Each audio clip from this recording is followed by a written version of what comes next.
In the grand theater of human interaction, truth and deception dance an eternal waltz.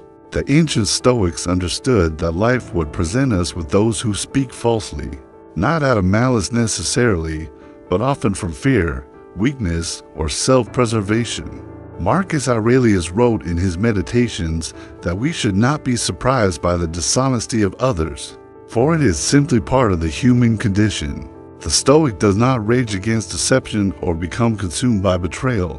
Instead, they develop the quiet wisdom to observe, to discern, and to respond with clarity rather than emotion.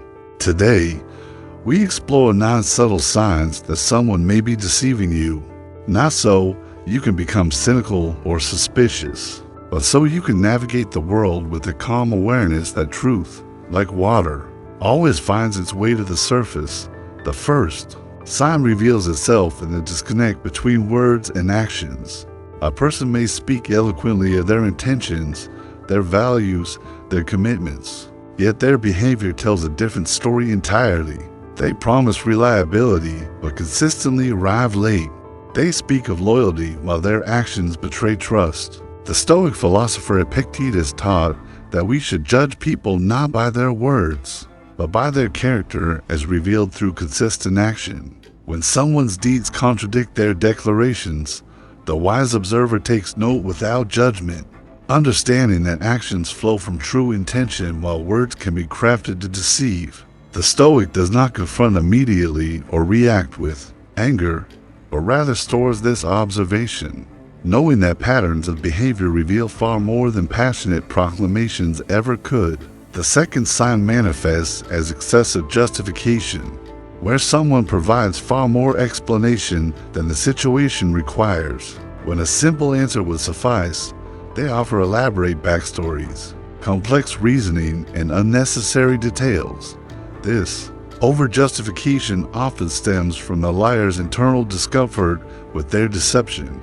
They feel compelled to convince not only you, but themselves, that their false narrative makes sense. Seneca observed that truth has a natural simplicity, while lies require constant construction and maintenance. The Stoic listens patiently to these extended explanations, noting how the speaker seems to be working harder to convince than to merely inform. They understand that truth speaks quietly and confidently, while deception often shouts to be heard above the whisper of conscience. The third sign appears in the eyes, that ancient window to the soul. Some liars avoid eye contact entirely, their gaze darting away as if seeking escape from their own dishonesty. Others, aware of this tell, overcompensate with unnaturally intense staring, creating an artificial intimacy that feels uncomfortable and forced. The Stoic observes these patterns without making immediate judgments, understanding that eye contact reflects the speaker's relationship with their own words. Marcus Aurelius reminded us that the eyes reveal the movement of the soul, and when someone cannot meet your gaze naturally, or when their stare feels like a performance, the discerning observer takes note. The wise person maintains their own calm presence, neither looking away in discomfort nor staring back in challenge, but simply observing with the detached awareness that comes from inner peace. The fourth sign emerges through over-explanation, where every detail becomes a fortress built to defend a lie. The deceiver anticipates questions and objections, providing answers before they are asked, creating elaborate scaffolding to support their false narrative. They tell you not just what happened, but why it happened, how it happened, who was involved, what the weather was like, and what they were wearing. This compulsive need to fill every possible gap in their story stems from anxiety about being discovered. Epictetus taught that the truth requires no defense, for it stands on its own merit. The Stoic recognizes that honest people share information naturally, without the desperate need to anticipate and deflect every possible doubt. They listen to over-explanation with patience, understanding that the speaker is fighting an internal battle with their own conscience. The fifth sign reveals itself in the deflection of responsibility, where the deceiver becomes a master of redirection when pressed about their actions or statements. They shift focus to others, to circumstances, to anything but their own choices. They become skilled at making you feel like the problem for even asking questions. This blame shifting serves to protect their false narrative, while making you doubt your own perceptions. Seneca wrote that taking responsibility for our actions is the foundation of wisdom and character. The Stoic observes how someone responds when their integrity is questioned, noting whether they examine their own behavior or immediately point fingers elsewhere. They understand that people of genuine character accept accountability, while those hiding behind deception make everything someone else's fault. The sixth sign manifests in the art of the partial truth, perhaps the most sophisticated form of deception. The liar tells you facts that are technically accurate but deliberately incomplete, allowing you to draw conclusions that serve their purpose while maintaining plausible deniability. They might tell you they were at the office working late, which is true, but omit that they spent most of that time on personal business. These carefully crafted half-truths are designed to satisfy your need for information, while concealing the full reality. Marcus Aurelius valued complete honesty and transparency in all dealings. The Stoic developed sensitivity to these partial revelations, noticing when information feels incomplete or when someone seems to be carefully choosing which facts to share. They understand that truth is not just about accuracy, but about completeness and genuine transparency. The seventh sign appears in unnatural emotional expressions that don't match the content or context of what's being said. The deceiver might display forced emotions, like exaggerated surprise at unexpected questions or artificial concern when discussing serious matters. Their emotional responses feel scripted rather than spontaneous, as if they are performing feelings rather than experiencing them. Sometimes they show no emotion at all when discussing matters that should naturally evoke some response. Epictetus taught that authentic emotions arise naturally from our true experiences and beliefs. The Stoic observes the congruence between someone's words and their emotional expression, noting when feelings seem manufactured or absent entirely.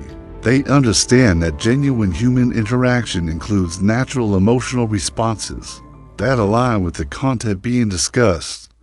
The eighth sign emerges in the avoidance of specifics, where the deceiver speaks in generalities and vague terms. Whenever possible, they use phrases like "some people," "everyone knows," or "it happened around that time" instead of providing concrete details. When pressed for specifics, they become uncomfortable, claiming they don't remember exact details, or that such precision isn't important. This vagueness allows them to avoid creating specific claims that could be verified or contradicted. Seneca emphasized the importance of clear, precise communication in all matters of importance. The Stoic notices when someone consistently avoids specific details, understanding that truth tends to be specific and verifiable, while deception often hides in ambiguity. They ask gentle but direct questions, observing how comfortable the speaker is with providing concrete information. The ninth and final sign reveals itself in the evolution of their story over time. The deceiver's narrative shifts subtly with each telling, not necessarily in dramatic ways, but in small details that change to accommodate new information or different audiences. They might emphasize different aspects of their story, depending on who they're talking to, or modify details when they realize their original version has problems. These changes often occur because maintaining a complex lie requires extraordinary memory and consistency. Marcus Aurelius wrote that truth is like a rock, unchanging and solid, while lies are like sand, shifting with each wind.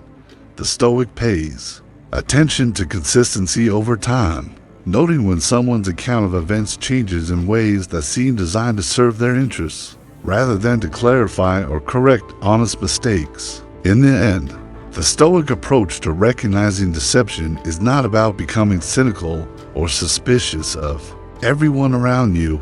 It is about developing the wisdom to observe human nature clearly, without the distortion of emotion or the need to control others' choices. Marcus Aurelius reminded us that we cannot control what others do, only how we respond to what they do. When we recognize deception, we need not rage against it or seek immediate confrontation. Instead, we can adjust our expectations, protect our interests, and maintain our own integrity regardless of others' choices. The truth, like the sun, will always rise, no matter how many clouds may temporarily obscure it. The Stoic watches, waits, and maintains their inner peace, knowing that time reveals all things and that wisdom lies not in changing others, but in responding to reality with clarity, courage, and unshakable inner strength.